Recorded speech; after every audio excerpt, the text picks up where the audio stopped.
से आया था, जिसमें मेरे फादर को मैंने बुलाया और मैंने कहा मुंबई आप आइए, आपके लिए एक कुछ सरप्राइज़ है। तो उन्होंने आके फिर देखा था। तो एक बहुत लंबा सफ़र है, शॉर्ट में बताऊँ तो वहाँ से फिर मुझे एक MTV रोडीज सीज़न 3 के अंदर सिलेक्शन हुई थी मेरी। 5,400 लोग मेरे सामने थे और वो एक रियलिटी शो था जिसमें शायद मेरे दोस्त ने जाना था और मैं घर पर था। उस वक्त भी कुछ ऐसी सी बहस हुई थी, मुझे दिमाग में ये था कि मुझे अब घर से बाहर कहीं जाना है और वो फ्रेंड ने मुझे बोला कि चलिए मैं तुम्हें ना वहाँ ले चलता हूँ, वहाँ एक ऑडिशन हो रहा है। मुझे नहीं पता था रोडीज़ क्या है और बात ये हुई कि मैं लाइन में 2 घंटे खड़ा रहा नॉर्थ कैंपस में और उसका फ़ोन आया। मैंने उससे पूछा तू आया नहीं? तो उसने कहा कि मैं एक्चुअली फादर के कुछ काम से कहीं जाना है, तो वो नहीं आया और मेरा रोडीज़ में सिलेक्शन हो गया। तो ये कुछ लिखा भी होता है, कुछ आपकी किस्मत, तब मैं मानता हूँ किस्मत तब होती है जब आप अपनी तरफ से पूरी कोशिश करते हैं, उसके बाद आप कह सकते हो। तो इसके बाद फिर मैं मुंबई का सफ़र शुरू हुआ, मैंने हल्के हल्के मुंबई आना जाना शुरू किया और प्रिंट एड्स की, मॉडल बना, सब चीज़ें हल्के हल्के ग्राफ से शुरू हुई और ये सब चीज़ें मुझ में बेसिकली मेरे फादर से ही आई हैं, जिन्होंने मुझे हमेशा कहा है कि कुछ भी शुरू करो तो स्क्रैच से शुरू करो। बिल्कुल, और आप जिलेट के ऐड के आने के बाद पूरे वर्ल्ड वाइड फेमस हो गए। संदेश जी, अब आपसे बात करेंगे। डायरेक्शन की शुरुआत के लिए आपने यही स्टोरी क्यों चुनी, लव शगुन? ऐसा कुछ डिसाइडेड नहीं था, पर जैसे इन्होंने भी बोला कि हर चीज़ एक डिस्टाइंड चीज़ होती है जी। और मैं तो एक्टिंग कर रहा था उस टाइम पे, अचानक स्टोरी दिमाग में आई, कुछ अलग सी थी। क्योंकि हम लोग अक्सर इस बात में डिस्कशन करते हैं कि आजकल जिस तरह से रिश्ते टूट रहे हैं, जो ब्रेकअप्स हो रहे हैं या जो शादियां जल्दी जल्दी ख़त्म होती हैं, उसका कुछ तो कारण होगा। तो क्या है, कहाँ जा रहे हैं? तो उस मुद्दे से हम लोगों के लिए एक बात शुरू हुई और फिर ऐसा लगा कि रिलेशनशिप पे वैल्यू बहुत ज़रूरी है।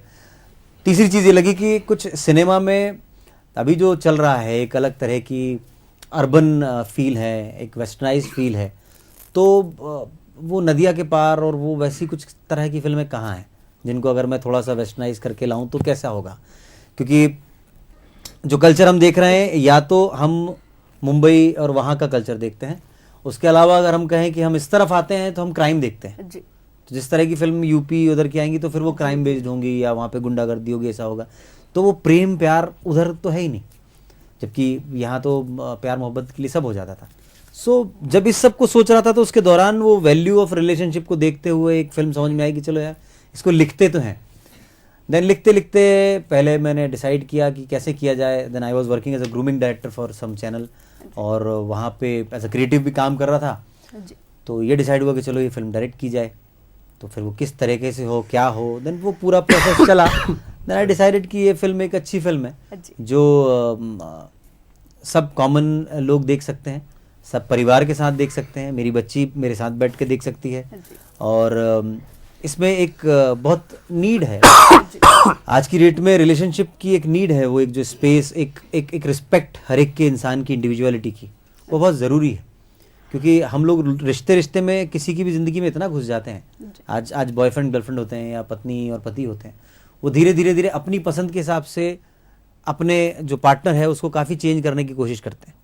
तो धीरे धीरे आप देखेंगे कि बंदे या बंदी के पूरे लिबास चेंज हो जाते हैं, उसका रहन सहन चेंज हो जाता है, अलग हो जाता है, उसकी प्रायोरिटीज़ चेंज हो जाती हैं। तो वो इंडिविजुअल कहाँ गया जो उस रिश्ते से पहले था, जो ख़त्म होने लगता है। तो इस फिल्म में मुझे ऐसा लगा कि ये कहानी है जहाँ पे एक मैसेज भी है और फन भी है और अच्छे गाने भी हो सकते हैं इस फिल्म में, क्योंकि पोटेंशियल ऐसा है।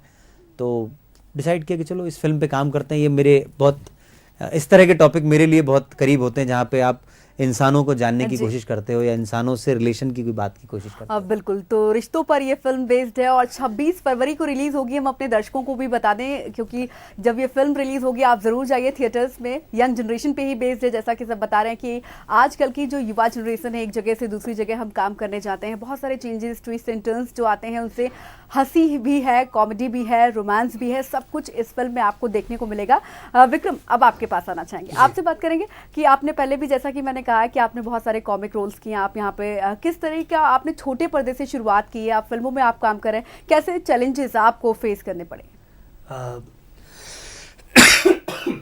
माफ़ी चाहता हूँ, थोड़ी सर्दी लग गई। सच बोलूँ तो मैंने छोटे पर्दे से शुरुआत नहीं की थी। मैंने भी जब बॉम्बे आया तो मेरी शुरुआत भी कुछ अनुज जैसी ही हुई थी। मुझे मतलब अनुज की तो खैर मॉडलिंग से हुई। मुझे लगा ये ग्रेसिव में नहीं, मुझे भी इश्तिहार मिलना शुरू हुए, एड्स मिलना शुरू हुए जी। और उन एड्स की वजह से मैं बॉम्बे आया। बॉम्बे एड्स करते करते मैंने फ़िल्मों की तरफ थोड़ा सा रुझान मेरा था।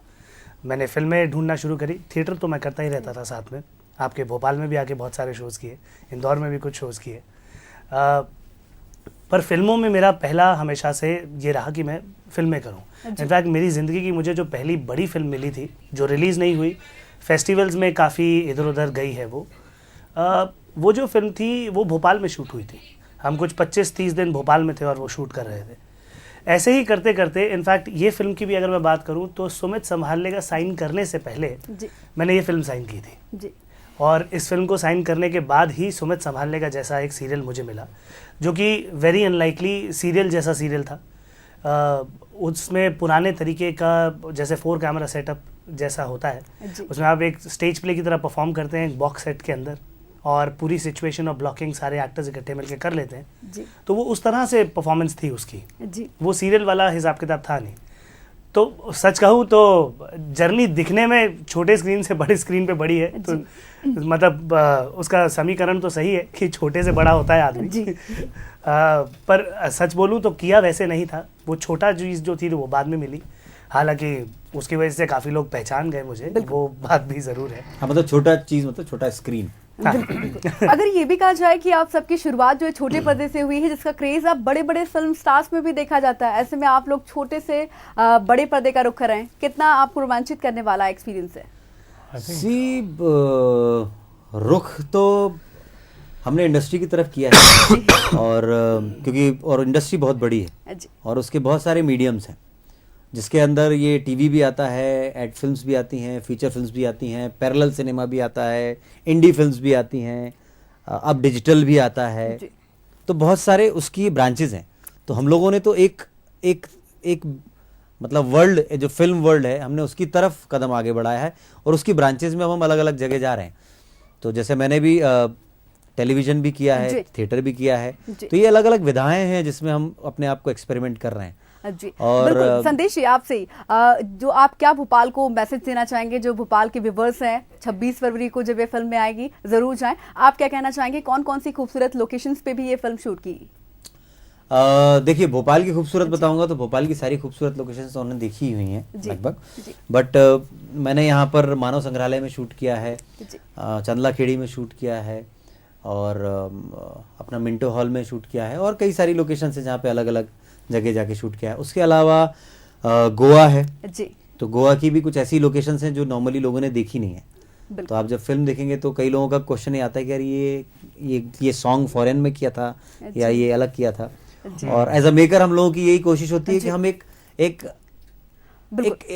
अलग दुनिया क्रिएट करते हैं बेसिकली, जो कहीं कहीं से कहीं कहीं होती है और फिर एक कहानी बनती है जो आप देखते हैं, तो 2 घंटे के लिए आप एक अलग दुनिया देखने जाते हो। जी बिल्कुल। अनुज, आप क्या कहना चाहेंगे फिल्म को लेकर? आप क्या मैसेज देंगे व्यूअर्स आपके पास आपकी फिल्म देखें?